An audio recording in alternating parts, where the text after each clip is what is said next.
So, last few weeks we have been seeing Savitri traveling through different regions of the inner countries. She went down into the subconscious. She saw the physical life, she saw the vital life, she saw the mental life, she saw mind. She also met bright gods who told her how to proceed on her journey in the search of the soul. And these gods told her, "We are the messengers, the occult gods, who help men's drab and heavy, ignorant lives to wake to beauty and wonder of things, touching them with glory and divinity. In evil, we light the deathless flame of good and hold the torch of knowledge on ignorant roads. We are the will, and all men's will towards light." Now, therefore, what Savitri is seeing with the vision of the occult world presented to her by these gods, the occult gods. Now, if you see Hutta's painting corresponding to this part, she has very, very, very beautiful painting, absolutely beautiful, no doubt about that. But she has drawn large number of faces there, more than a dozen faces in the painting, and Savitri is going onward and onward. But most of them, why most? All of them are the faces, female faces. Female faces, you see. Whereas what our text says is occult gods. Gods, you see. Now, I don't know. I can't understand. I don't know. I can't say anything on that thing. As far as the text is concerned, we have got the occult gods. Very clearly said. In fact, in another place also he says, him, God, the guide, specifically mentions male figure guiding Savitri, sage, like that. But all her depictions corresponding to this part are of female faces, there you see. Very bright, very beautiful, very flaming, all that. So I can't reconcile these two, between this and that. The only way by which we could justify those paintings, female paintings, is she is drawing the powers of her soul. The powers of her soul, you see. She is not depicting the text as such, but she is presenting the powers of the soul. Large number of powers are there, and they are telling Savitri how to go, how to go, how to go, like that, you see. So that is the only way perhaps we can reconcile between the female pictures there and what we have here in the text. The gods very clearly said, in fact earlier also the description is very clear about that. See here he says, one answered. One answered. Of course he has kept it without mentioning whether it is male or female, you see. One answered, see. But here the reference is very clear, occult gods, you see. Now she was told how to proceed. Thou shalt see the fire burning on the bare stone and the deep cavern of thy secret soul. So she is going to see the fire on the altar burning on the fire, and the cavern, the guha, where the soul is lost. Hridaya Guha, as the Vedic phrase is Hridaya Guha. It is there she is going to see here. And then there, after that, as Savitri proceeds, a few bright forms emerged from unknown depths. Savitri is now on the way, where the road is winding up to the place of our soul, we see. Now, here, of course, we have got a few. But the next canto, which is going to describe these unknown depths being seen by those forms, are the three Madonnas will meet in the triple soul forces. He has taken, so to say, the representative powers of these occult gods and put them in the form of three Madonnas, who we are going to meet in the fourth canto, the triple soul forces. Now, the fact that he is talking about soul forces, force, Shakti, she is feminine. And therefore, it is the feminine aspect which is being presented in the entire description here, you see. Now, this is important in the sense that all these gods and goddesses, these occult powers which are there, they are within our inner world. And it is in the inner world that they shape our being, what we are. We are this, we are that, etc., etc. It is these powers which govern our character, our nature, our personality, our individuality, our swabhava, what we call, is governed by these powers, you see. Now, in the synthesis of yoga, Sri Aurobindo has a long chapter on the fourfold forces operating within us. Fourfold forces operating within us. And these fourfold forces are the soul forces, forces of the soul. The soul is projecting out those forces, and they then do things in the inner world which get projected in the surface world of ours. So the soul is preparing those personalities, they prepare whatever is required, they give the shape, the character, the nature to us as individuals, and then it is that which gets projected in the outward manifestation, in the surface manifestation. Now these four forces, the Vedic description of course says the four castes, basically Chaturvarna, four castes, Brahmin, Kshatriya, Vaishya, Shudra. This is the traditional description. Purusha Sukta speaks of the four limbs of the Supreme Being. This one, this one, this one, this one. These are the four perfections of man. And it is these four perfections of man who have given rise to what we are as mental beings. Mental being. Sri Aurobindo, of course, makes it very explicit by calling them as four powers of the Divine Mother: Maheshwari, Mahakali, Mahalakshmi, Mahasaraswati. Now, these are the outward manifestations of the four forces which are working within us, inside the soul. And it is these four forces which have developed the mental being, the mental species, what we are, is governed by these four forces.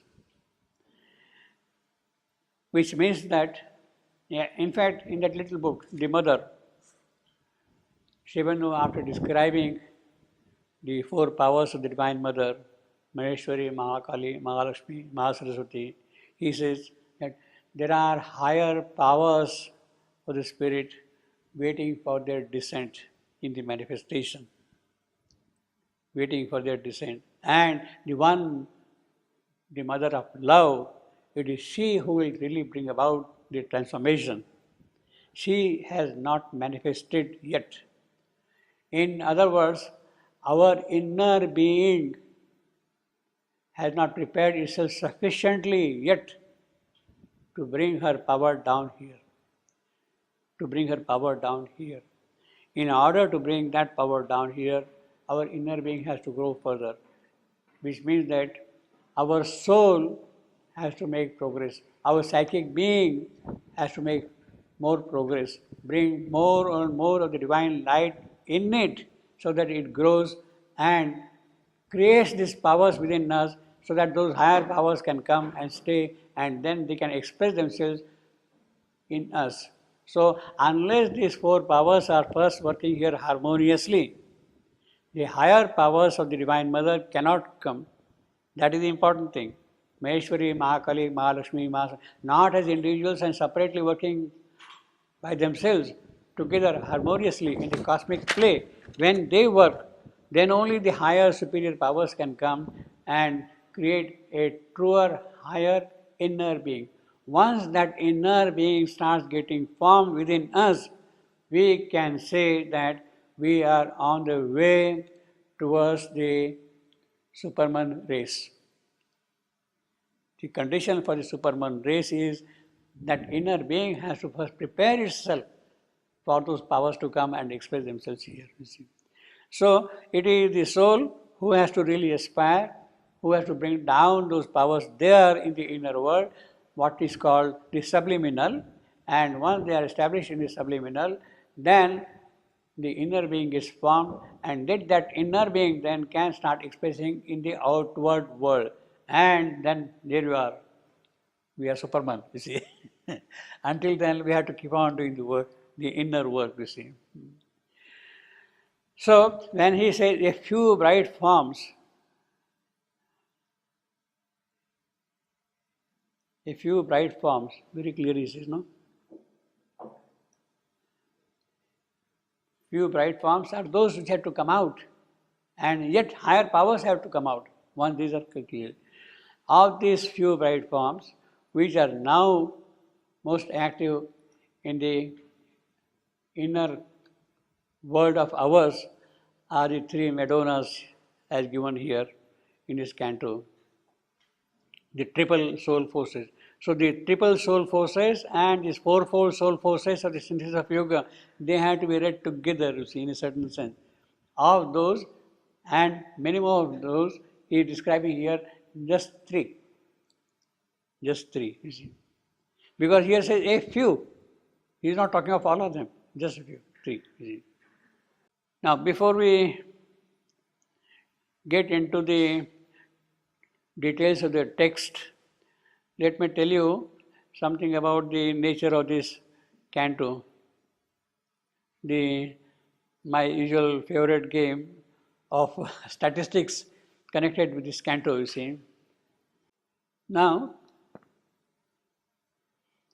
here we have some details about the differences which occur in the original edition of Savitri, the first edition of Savitri, and the revised edition of Savitri 1993. For instance, here you have got cruel blows, and here it is cruel blows. In other words, there is a full stop here in the revised edition in place of a semicolon in the original edition. Like that, cell, cell. Here, fire, fire. F capital, F small. Goal, I am the runner who never touched his goal. Here it is semicolon, here it is colon. Some of these are punctuation details only, but in some places they do become significant.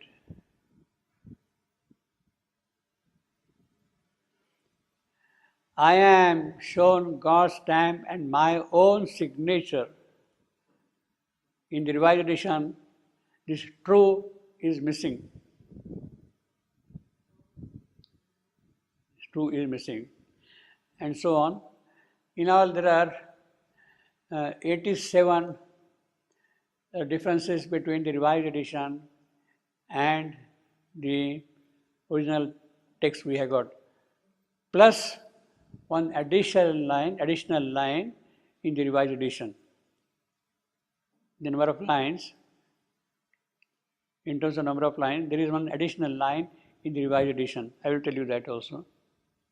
See, many of them are relatively minor, relatively. Some of them can become, for instance, a dream, semicolon, has become a full stop here.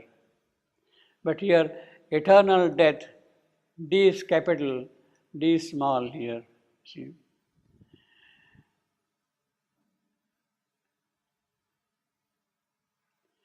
This wizard gods may dream, G is capital, here G is small. Yeah. One day I shall return his hands in mine. One day I shall return his hand in mine. Comma differences. So these are the 87 punctuational plus caps differences, capital or lowercase differences. And the additional line which occurs in the revised edition is this one. What profit have I of my animal birth? After 122.27. After 122.27, we have got an additional line in the revised edition. What profit have I of my human soul? What profit have I of my animal birth? That line precedes this one. In verse, you got double line here. What profit have I of my animal birth? What profit have I of my human soul? I toil like the animal die. It goes on like that. So this is the additional line in the revised edition. Maybe it's very likely that this was missed in the first edition. So in all there are 88 revisions, including this line. Now in the canto, fourth canto of the book, there are three sections, section 122, section 123 and section 124. In the first section of the canto, 122, there are 44 sentences and 176 lines in the first section. And if you see, the average number of lines per sentence is 4. It becomes a unit. In fact, that is a general pattern throughout Savitri. If you take the total number of lines and the total number of sentences, the ratio is 4, roughly around that, you see. It falls that, like a stanza it comes, you see. Average number of lines. Section 123, 61 sentences, 229 lines, and the average is 3.75. Section 124, 73 sentences, 245 lines, and 3.56 an average. So you see here, we have got 3 sections. The total number of sentences in our canto is 178, and the total number of lines is 650 in the original edition of Savitri, 651 in the revised edition of Savitri. And again, the average is 3.65 roughly. In fact, in this particular canto, this average is a little lower. If you see other cantos, it is more and more towards 4. So these are the general statistics about the canto, which is quite interesting to see. 650 lines. It's one of the longest cantos in Savitri. You see. Now, she says a few gods appeared So we are going to meet three. He doesn't say gods, he says forms, you see. A few bright forms appeared, you see. Yeah. The first one whom we are going to meet is Madonna of suffering, divine suffering, divine suffering. Here from a low and prone and listless ground, the passion of the first ascent began. A moon-bright face in a somber cloud of hair, a woman sat in a pale, lustrous robe. So that is how we are introduced to the first form, pale but lustrous robe. And he speaks here of passion of the first ascent. Passion of the first. She is going to meet, she is ascending now. Ascending in what sense? Savitri is going in the inner countries. In the beginning, she has traversed through the subconscious region. She saw various aspects of the subconscious, the physical, the vital, the mental, the giant head of life, mind, all those things. Now that is subconscious. Now she is entering into the subliminal. Therefore, it's the ascent from the subconscious to the subliminal. Therefore, it is an ascent. And therefore, it is the first beginning now of that ascent. Ascent not in the hierarchical sense, but in the inward world, we have got, you might say, essentially a broad division of the subconscious and the subliminal. The transition from subconscious to the subliminal is what we are seeing here now in the upper part, you see.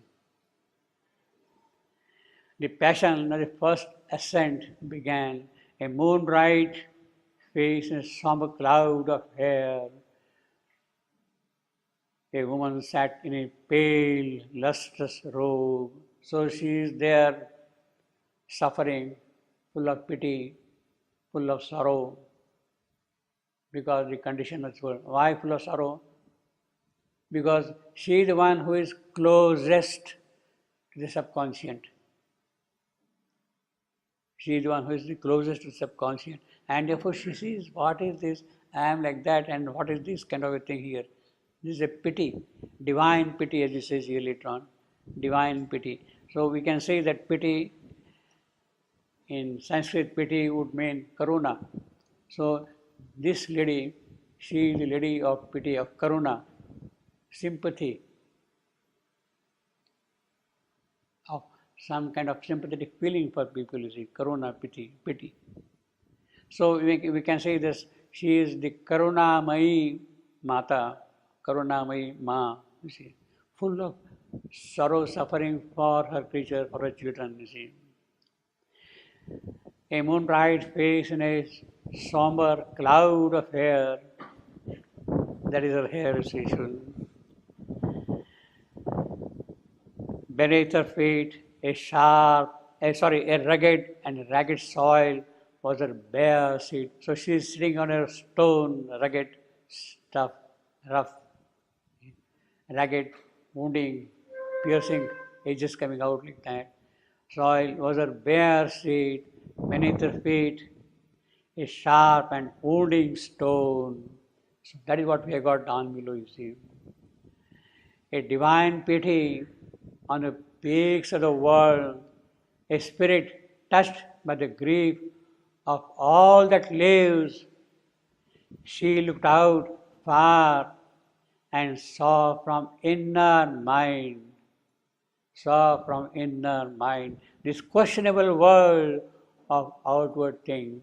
In other words, her station is in the inner mind. Her station is in the inner mind. And it is from that view she is seeing the whole creation down below. See, a divine pity on the peace of the world. See, although she is sorrowful and all that, but there is a kind of a divinity in that. There is something very compassionate about it. She is a person, she is a lady full of compassion, sympathy. A spirit touched by the grief of all that live.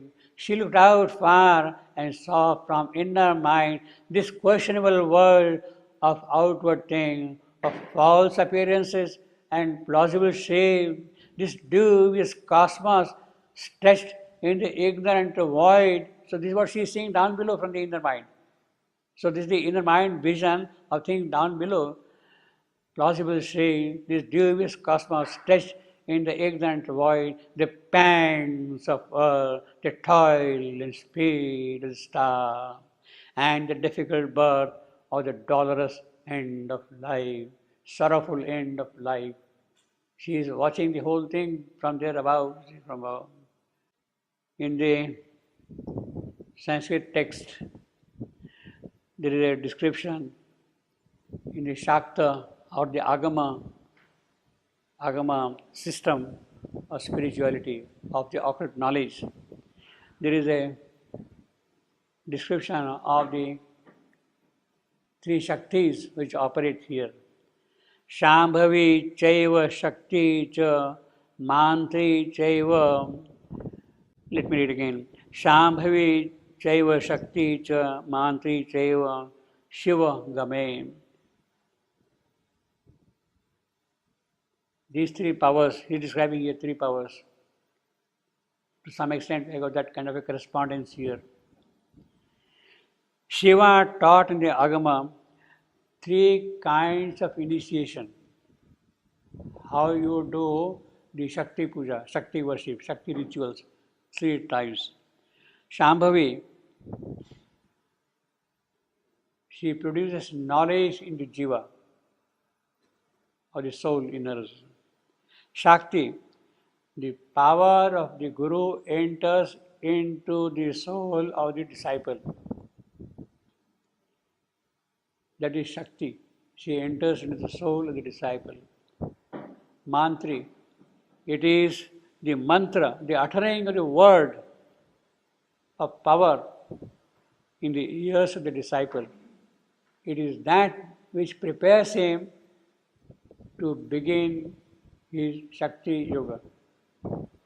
Tantric sadhana, begins with that. Shambhavi, the knowledge given to the soul within by one.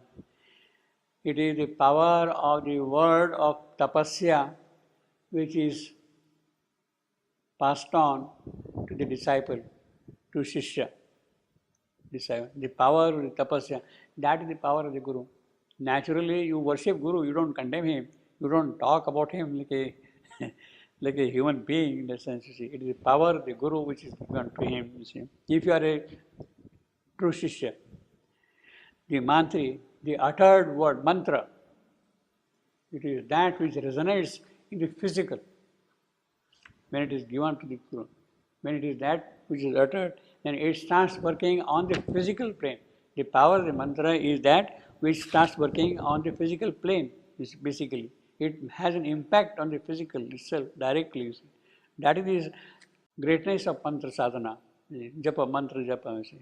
And obviously, it is a mantra which will be uttered loud, in big, clear, nice tone, full of power, and that which resonates in the physical. Then see, the mother speaks of some of these things in her talk in 1929. You had a vision of one in India who you call the Divine Mother, Divya Shakti. The Catholics say it is Virgin Mary. The Japanese call it Kwannon, the goddess of mercy. Goddess of mercy. And others would give other names. It is the same force. It is the divine force in the inner world. It is the same force. You have given different names, but it is the same force. And same power, but the images made of it are different in different faiths. So that is the whole conflict. We don't understand that. Basically, intrinsically, it is the same power which is really working within us. You call her Mary, you call her this goddess, that goddess. Basically, it is the same thing. In one of the letters, Sri Aurobindo says, here we call her Maheshwari, there you call her Parasathini. It is the same thing. The name is different. In India, you call her Maheshwari. The Greeks called her Parasathini. Same person, same power, basically. So we don't understand that part of it because we are not in contact with that. And then we start quarreling. My Parasathini is greater than your Maheshwari. And then we lift up swords and start killing each other, you see. Yeah. Well, basically, the whole point is these powers had to work within us and prepare our first inner being, which then starts coming out and prepare our outer personality. So when we talk of, well, I don't talk of, when we are told about transformation, I understand that the transformation means basically the creation of that inner personality first within us, which then starts operating outward. That is the transformation. You have to bring other higher powers within us, create that person, and then it starts operating. So it is in that context you have to see that these three powers he is describing, and many will come like that. They have to be established fully in operational dynamics within us. Then the process of transformation can begin. Not until then. A divine pity on the peaks of the world, a spirit touched with the grief of all that lives. She looked out far and saw from inner mind this questionable world of outward things, of false appearances and plausible shame, this dubious cosmos stretched into ignorant void, the pangs of earth, the toil and speed of the star, and the difficult birth and dolorous end of life. Now here is the greatest statement we have. Accepting the universe as her body of woe. Body of suffering. She has accepted this universe. It is a body of woe. She has accepted that. Then because of that acceptance of hers, there is hope for this body of woe. Because she has accepted it, there is a hope for this body of woe. Otherwise, it would not happen at all. If she remains up there, the inner being will remain an inner being. Poor fellow, nothing will happen. She has to come down and accept all those conditions and live those conditions through. Then only it can change. So this is the important thing. She has accepted this body of woe. See, in a much larger context, in that little book, The Divine Mother, she has condescended to pass to the portals of the birth, that is a death. She has agreed, she has taken upon herself to pass through the doors of death. Unless she does that, unless she accepts the mortal birth, there is no hope for mortality. There is no hope. She has to come and pass. She has to experience all that things. She has to live. She has to work out all those things. Therefore, accepting the universe as her body of woe. In fact, let us quickly see. This is a very beautiful letter of the mother, explanation of the mother, not later, while describing the suffering of the Divine Mother. She was asked, Mother, suffering comes from ignorance and pain. But what is the nature of the suffering and pain that Divine Mother feels for her children? The Divine Mother in Savitri. What kind of pain? Is she ignorant? No, she is not ignorant. Then how does she feel ignorance and pain? How does she feel ignorance and pain? Suffering comes from ignorance and pain. She has no ignorance and pain, then how does she suffer? That's the dilemma, you see. How does the Divine Mother suffer? In what way? And the Mother answers, it is because she participates in their nature. The crucial word is participates. She does not wave a wand from above. She goes through the entire process of mortality because she participates in their nature. She has descended upon earth to participate in their nature. Because if she did not participate in their nature, she could not lead them farther. If she remained in her supreme consciousness, where there is no suffering, in a supreme knowledge and consciousness, she could not have any contact with the human beings. This is the important thing. Contact with human beings.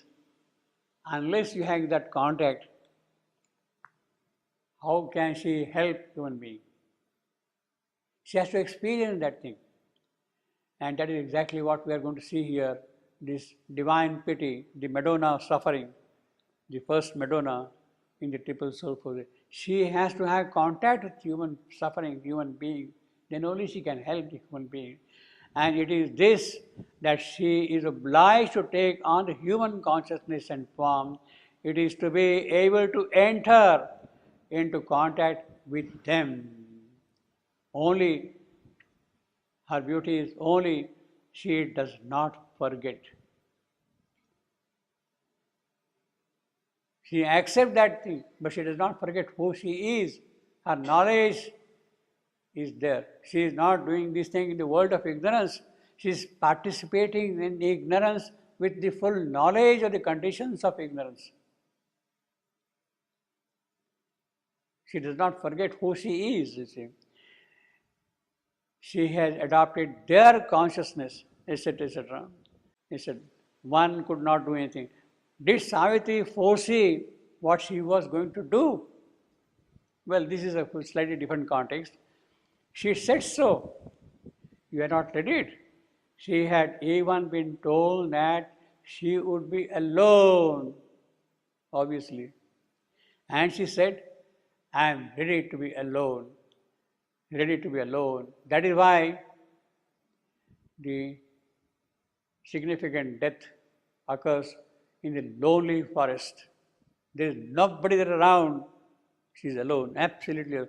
The gods above and nature below, they were the spectators of that mighty strife. But there was nobody to help her there, see. Alone. You have not read it.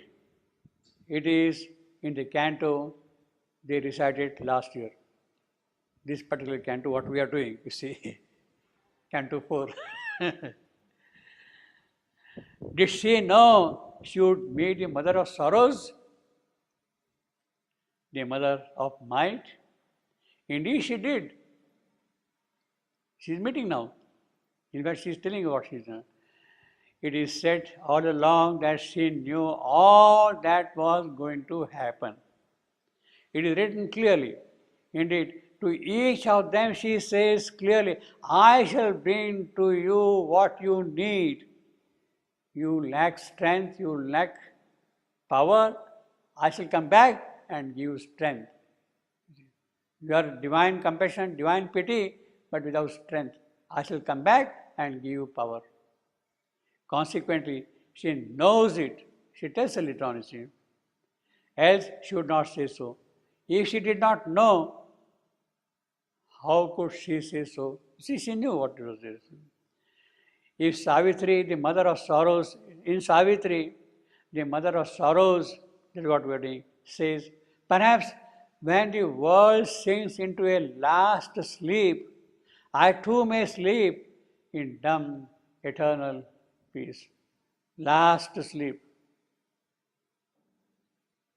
This is a line from Savitri, which she says in, from her text. Sinks into a last sleep. Now, last sleep is not really so much Indian in terms of spiritual terms. Indian spirituality does not talk of last sleep unless you say it is laya, disappearance, vanishing from its creation. But that is not last sleep, that is disappearance, you see. This is last sleep is essentially an aspect of Christian mysticism, Catholic mysticism, which is a value. That is why he is mentioning that thing. Perhaps when, in other words, the Indian spirituality did not have that experience of the last sleep to really see what should be done with that, and therefore it forgot about it and went up only, you see. It was only one-way traffic, you see. I too may sleep in dumb, eternal peace. That is not her work. She has not come here to sleep eternally, you see. That is human consciousness. It is the human consciousness, it is the idea of the human consciousness that when all suffering will be over, well, I shall sleep. I will let me die and everything will be wonderful. I'll be free of all this nonsense which is going around here. It is indeed of this that Sri speaks. When there is this aspiration for a supreme peace, one feels that if there were a pralaya, complete dissolution, and the world disappeared, well, at least there would be peace. There would be peace. But the phrase itself is self-contradictory. For if there were a pralayam, there would be no more peace also. There cannot be any peace also. To be felt, there would be nothing at all any longer. So this is the aspect of the Christian mysticism, of Christian experience, which is a certain value up to a certain point. But this is just one of the contradictions of the human consciousness. Mother is dumping the whole thing on the human consciousness. As long as the world is there and suffering there, I shall suffer with the world. But if ever the world enters into peace, disappears in the peace of non-being, then I too shall rest. She says, if ever the world enters, world cannot. The world is a creation for a purpose. It is not for dissolution. Therefore, my question of going away doesn't arise. It is a poetic way of saying that as long as misery is there in the world, I shall suffer with the world. Only when it ceases to be there, it shall cease for me also. Then what will the mother of sorrows do? What else can she do? She will be the mother of delight. She will be the mother of delight. Anandamayi Mata, delight. She will be the mother of delight. Savitri represents the mother's consciousness, doesn't she? Of course. Yes. What does Satyavan represent? If Savitri is mother's consciousness, then who is Satyavan? Well, he is the avatar. He is the incarnation of the Supreme. He is the incarnation of the Supreme. Now, the avatarhood of Satyavan is clearly established here. Mother's also is automatically there.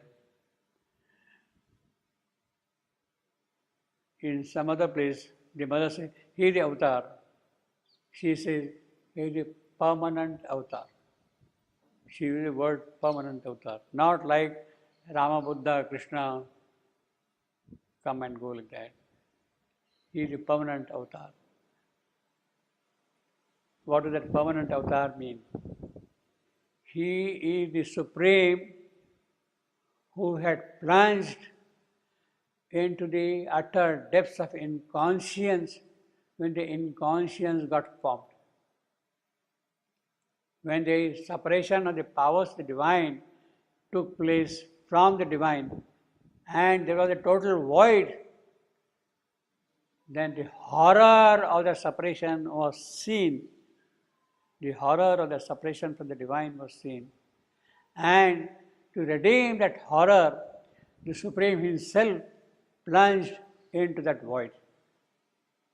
To redeem that horror of separation, void, the Supreme Himself plunged into it. And that is the first avatar of the Supreme. That is the permanent avatar of the Supreme. That is what Satyavan stands for. The truth which is there, which is being carried on in the process of evolution, Satyavan, carried on. It is that which is there. In that sense, Satyavan is the permanent avatar of the Supreme. When the Supreme plunged into the void which had got formed after the separation of the divine powers from the Supreme. This is 9th December 1953. She was talking on 9th December, Mother. That is why she has accepted the universe as her body of woe. The mother of the seven sorrows bore the seven stabs that pierce her bleeding heart. The beauty of sadness lingered on her face. Her eyes were dim with the ancient stain of tears. What a vivid description. Ancient stains of tears are there on her cheeks and were visible there. Her eyes were dim with the ancient stain of tears. The mother of the seven sorrows,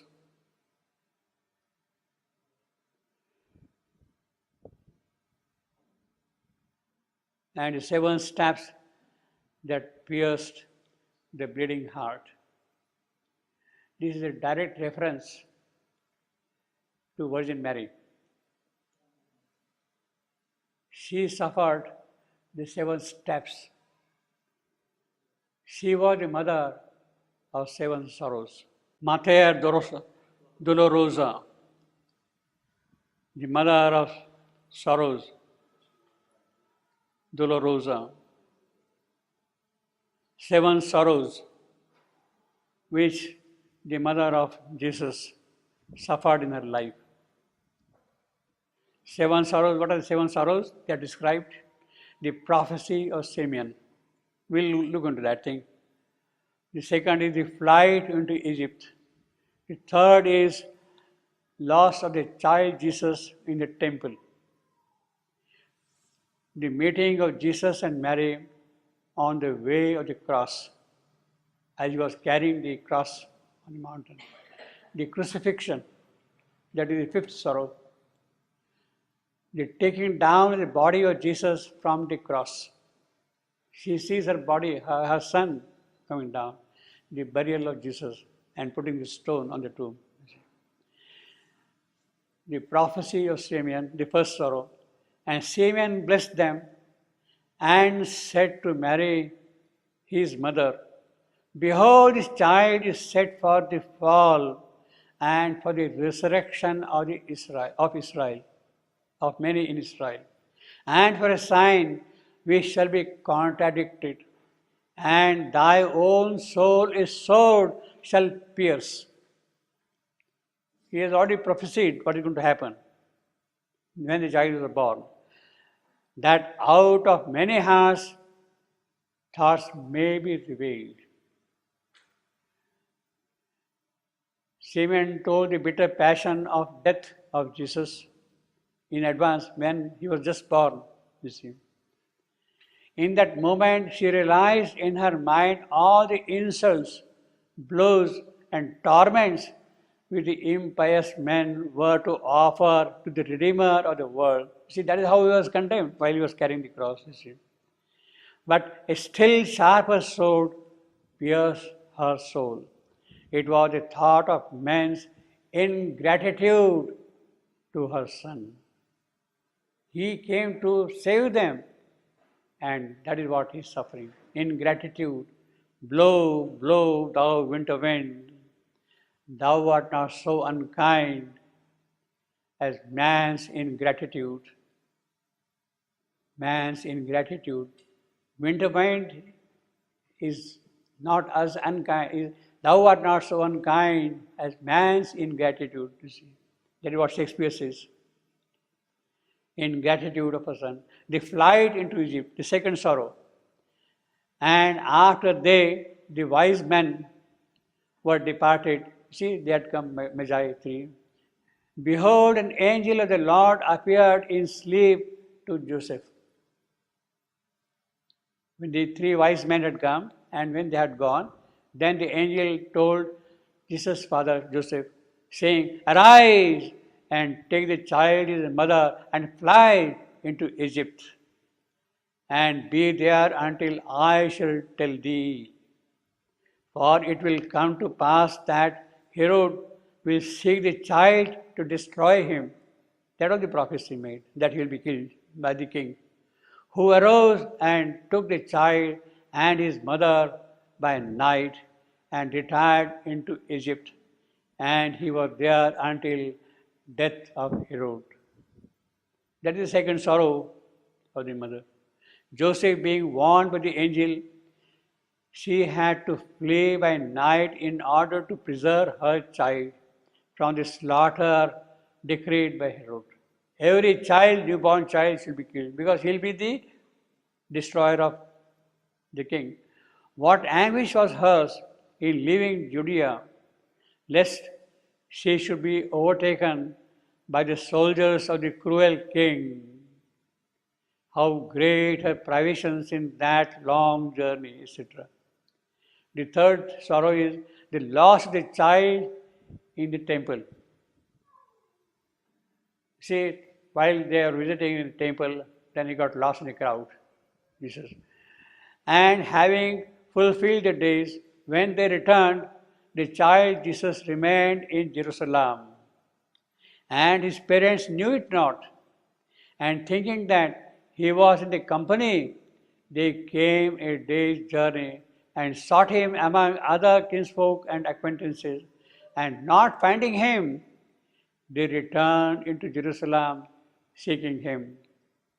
So that is the third sorrow of Mary, that her child is missing in the temple. See. The grief of Mary when she saw that she had lost a son, and as if to increase her sorrow, when she sought him diligently among her kinsfolk, she could hear no tidings of him. Obviously, she will be very sorry. No hindrance stayed, and then the fourth sorrow, the meeting of Jesus and Mary on the way of the cross. Now, this is toward the end of his life. This was the early part. The first three were in his childhood. Now, the remaining four are toward the end. The meeting of Jesus, and so Jesus is carrying the cross on the Via Dolorosa up there. And then she sees my son suffering like that. And there followed him a great multitude of people and of women who bewailed and lamented him. She meets her son, meets him amid an impious rabble, who drag him to a cruel death, wounded, torn by stripes, flagellation, you see, crowned with thorn, streaming with blood, bearing his heavy cross. Who would not weep at seeing his mother's grief, but who has been the cause of such a woe? Who has been the cause of such a woe?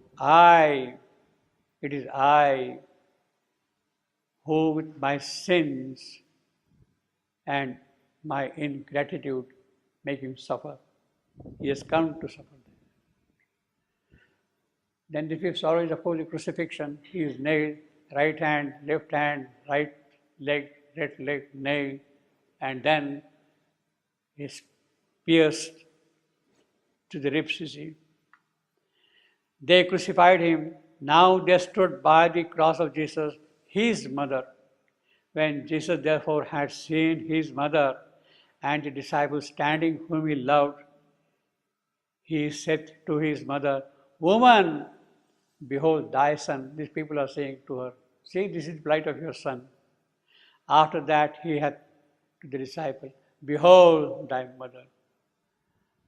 Look to Calvary, where he was carrying the cross, whereon are raised two altars of sacrifice. On one, the body of Jesus, the other on the heart of Mary. These are the two altars. And of course, the Bible also says, along with Jesus, there were two thieves also which were crucified, one on the left, one on the right. And there is a very beautiful painting by Rimbaud about that. Sad is the sight of that mother drowned in a sea of woe, cruelly nailed to the shameful tree of the cross. As she stood at the foot of the cross, pierced with the sword of sorrow, that is the wound she is suffering. She turned, sword of sorrow, that is what the first prophecy had mentioned. He turned her eyes on him. Sixth sorrow, taking down the body of Jesus from the cross. See, they pierced his body to see whether he is dead or alive.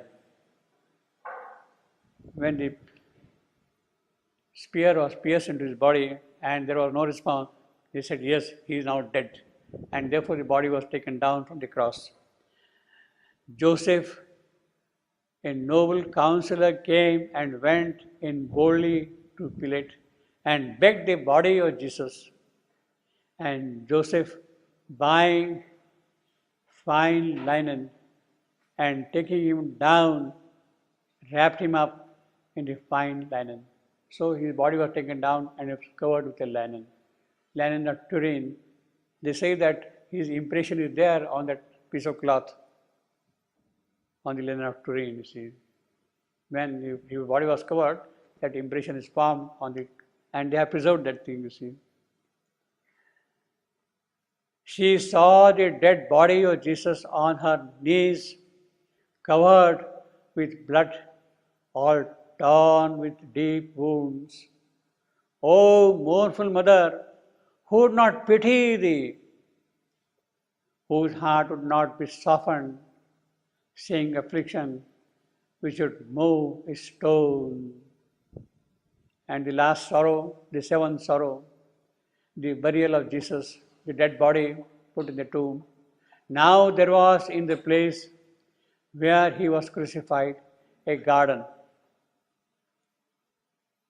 And in the garden a new sepulchre wherein no man yet had been laid. There, therefore, because of the paraskeus of the Jews, they laid Jesus, because the sepulchre was nigh at hand. What grief was hers when she saw the stone lifted to cover that sacred tomb. The tomb is to be covered with stone. She gazed a last time on the lifeless body of her son and could scarce detach her eyes from those gaping wounds.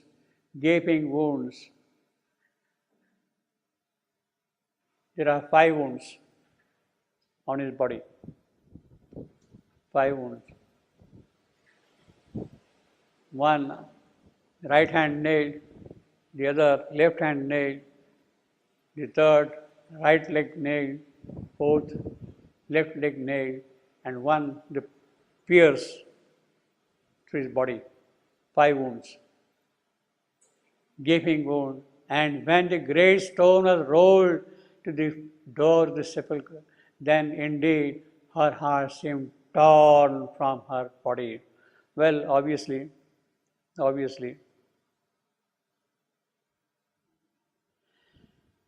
7 graces. Now, of course, in Christian tradition, there are the 7 sorrows and there are the 7 graces also, the counter. You see, I will grant peace to their families. They will be enlightened about the divine mysteries.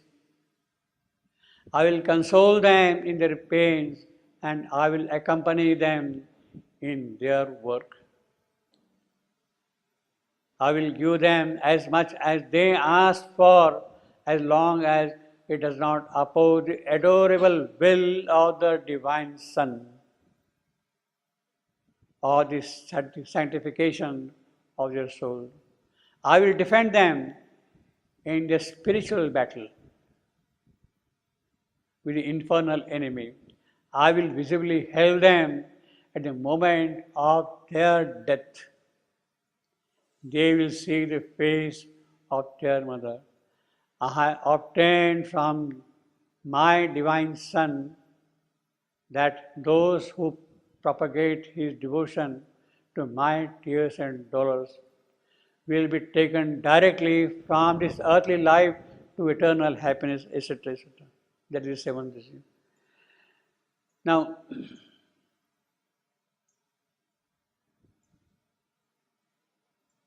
in our text, and accepting the universe as a body of woe, the mother of 7 sorrows bore the 7 stabs that pierce her bleeding heart. And then, what a picture! The beauty of sadness lingered on her face. Her eyes were dim with the ancient stain of tears. Mother of 7 sorrows. So this is the statue of Mary, and these are the 7 sorrows presented iconographically around the. This is the first sorrow, this is second, this third, this fourth, fifth, sixth, seventh. See. In the iconography of Mary, this is one of the depictions we have got.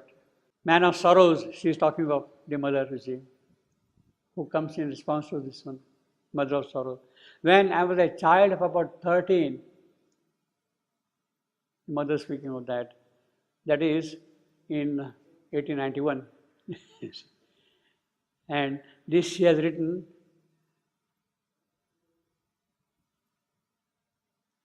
in 1914, about 36 years after the experience. She was at the age of 13 and she has written in the Praise of Meditation this one.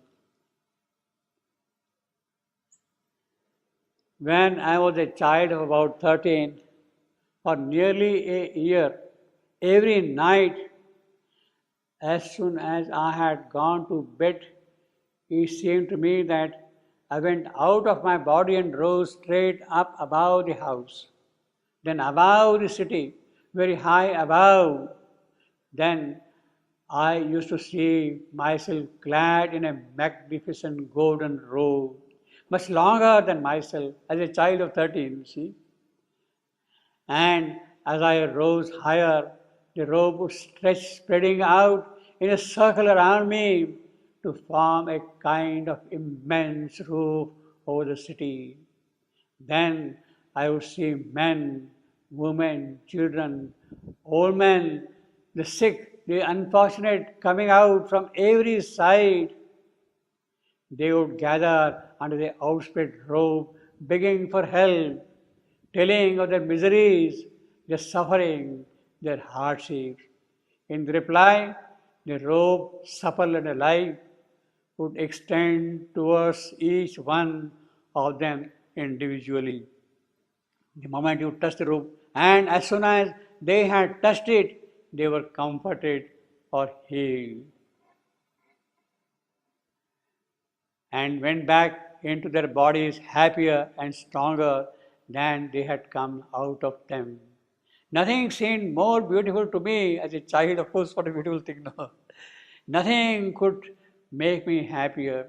and all the activities of the day seemed dull and colorless and without any real life. Beside this activity of the night, which was a true life for me, often while I was rising up in this way, I used to see at my left an old man, silent and still, who looked at me with kindly affection and encouraged me by his presence. An old man. Mother never identified this old man later on.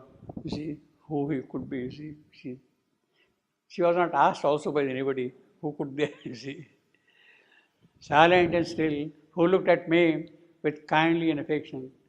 Now that deep experience, that almost inexpressible reality, is translated in my mind by other ideas which I may describe in this way.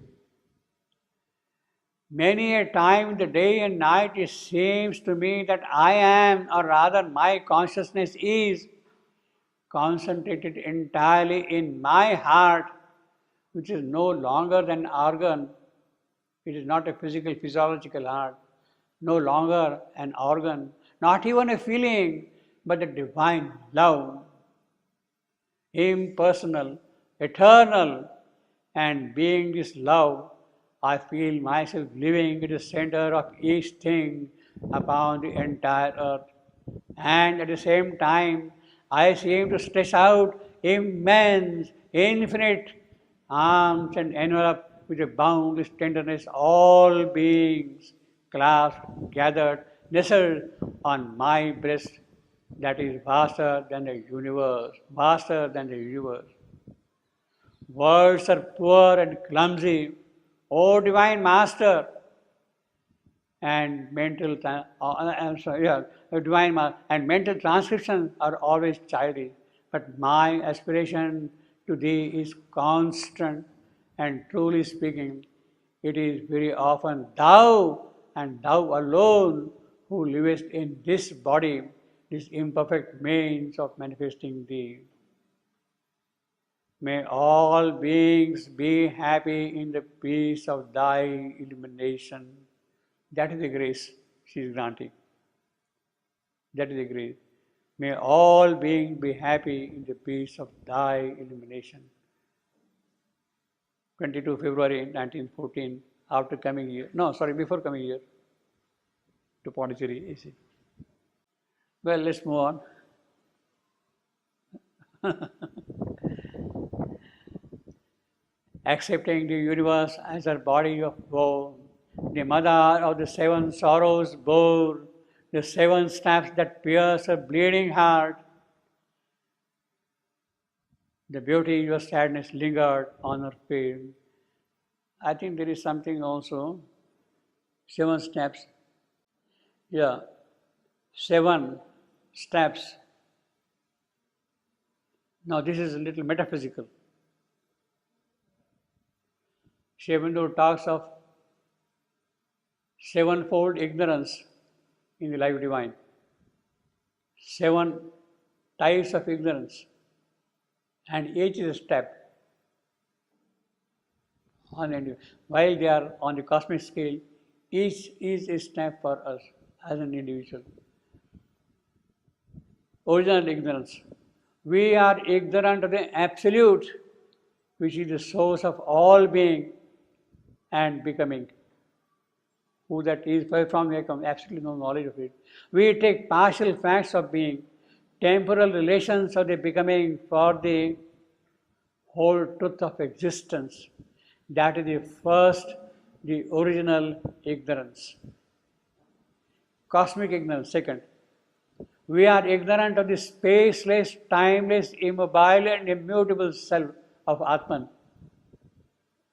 We take the constant mobility and mutation of the cosmic becoming in time and space for the whole truth of existence. That is the second, the cosmic ignorance. The third, egoistic ignorance. We are ignorant of our universal self. We are so much concentrated in our ego, we forget about the universe.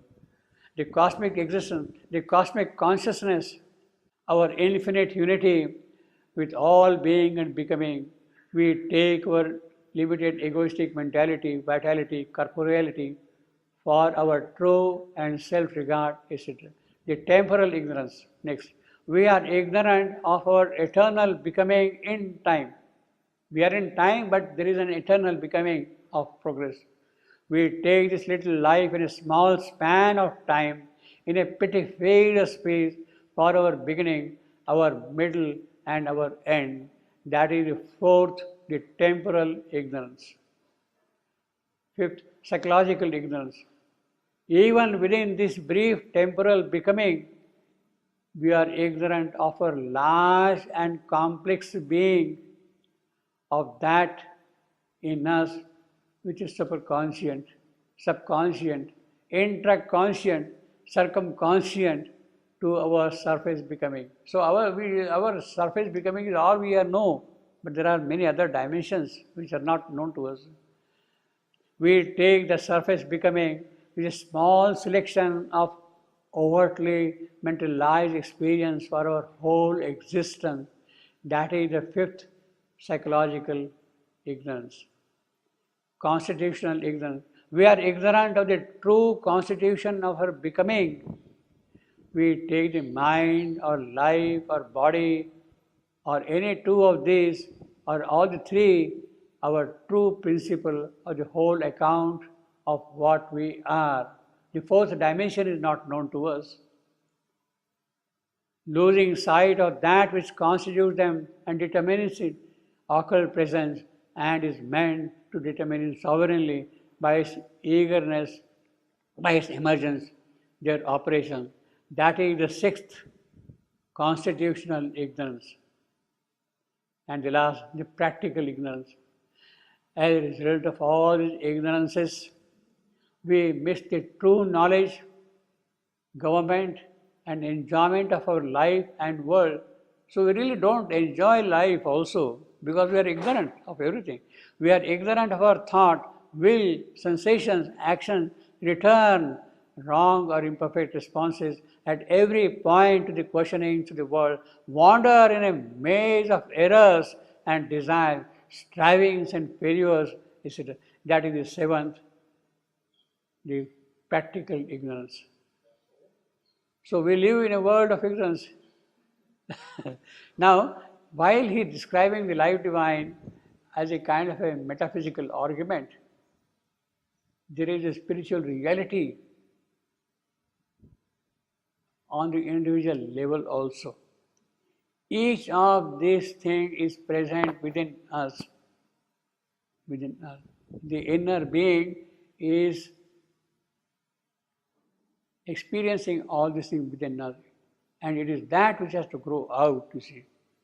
And that is possible only when the soul can start opening out. The true soul, which has the true knowledge of things, which is beyond ignorance. When that comes out, then it starts shedding light on these sevenfold aspects of ignorance, you see. So that is a kind of a necessity for us. So when he is describing the life divine, he will talk in a metaphysical term, but it has a tangible, inward, concrete aspect in our personality also. The sevenfold ignorance. And these are the sevenfold steps.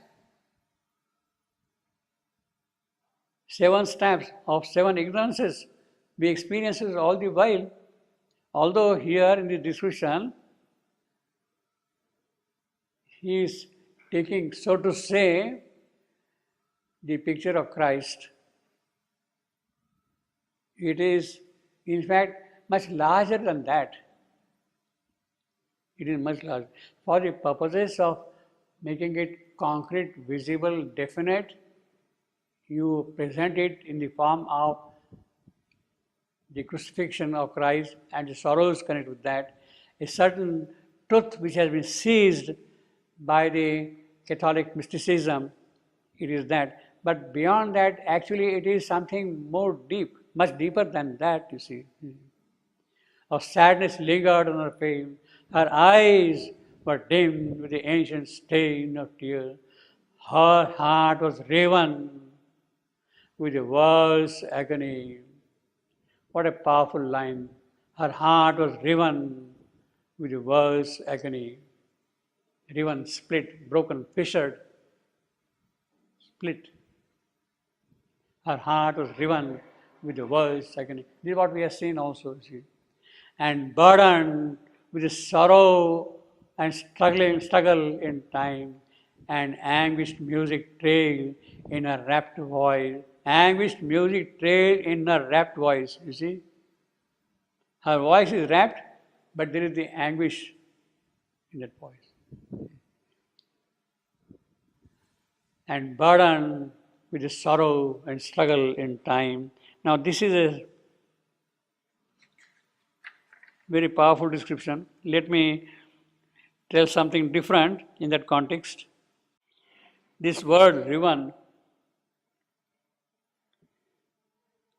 is a very powerful word.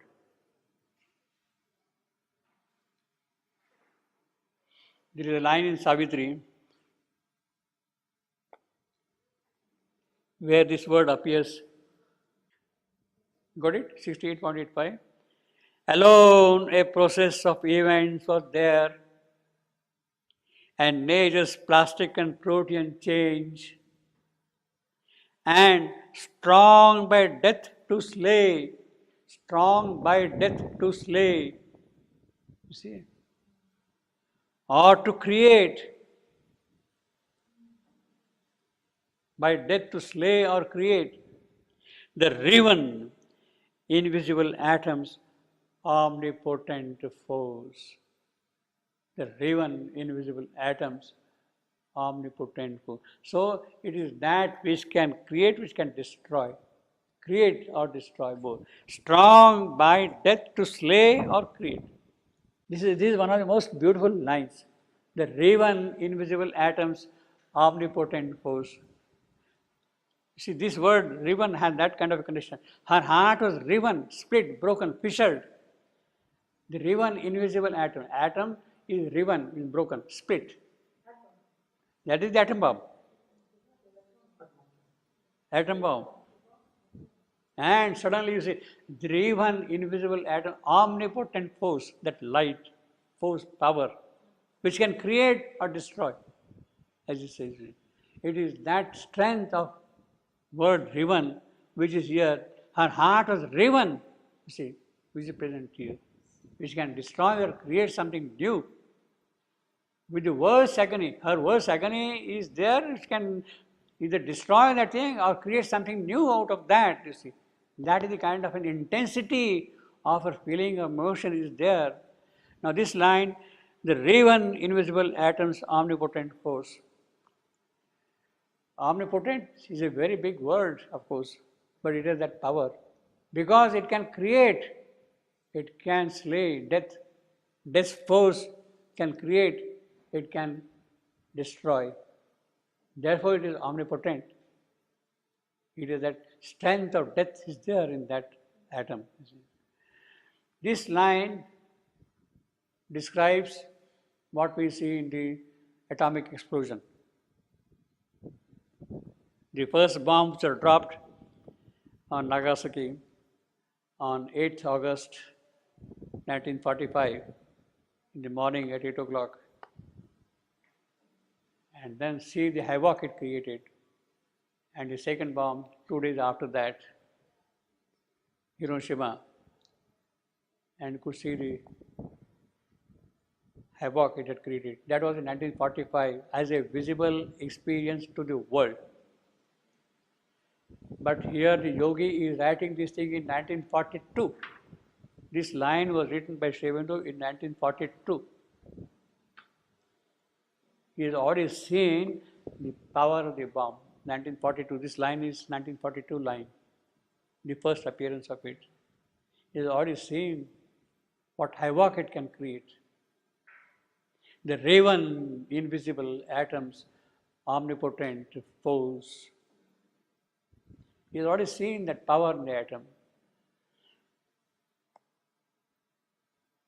And this line is absolutely mantric line. the raven, invisible atoms, omnipotent force. See the sound value of it, raven, invisible, we and all that you see. It is pure mantra of power. See, you don't have, for instance, if you see even accepting the universe as a body of woe, a very beautiful line, all that thing, but looks a little mild compared with the raven, invisible atoms, omnipotent force, keeps on hammering on you in your soul, you see that. There's a strength. So that kind of a mantra comes once in a while in Savitri, the raven, invisible. And here you have a bit of an echo of that. In the world's agony, her heart was riven with the world's agony.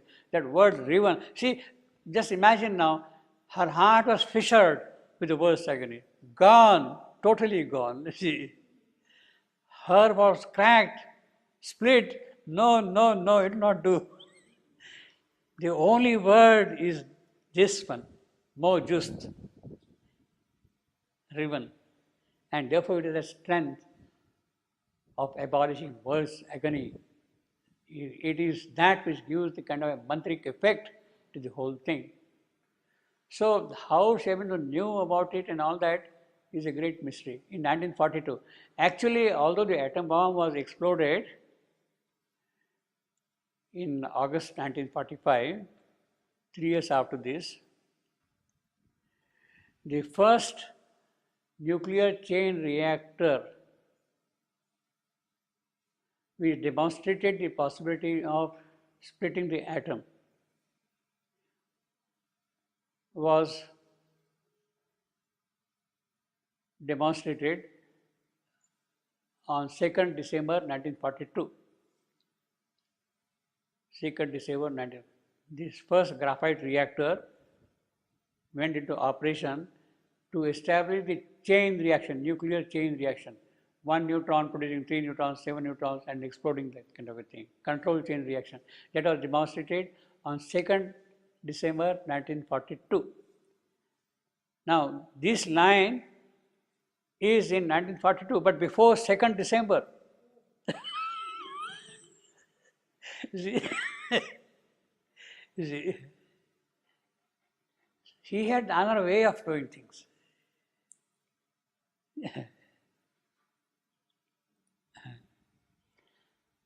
Her heart was riven with the world's agony and burdened with the sorrow and struggle with time, and anguish music trailed in a rapt voice.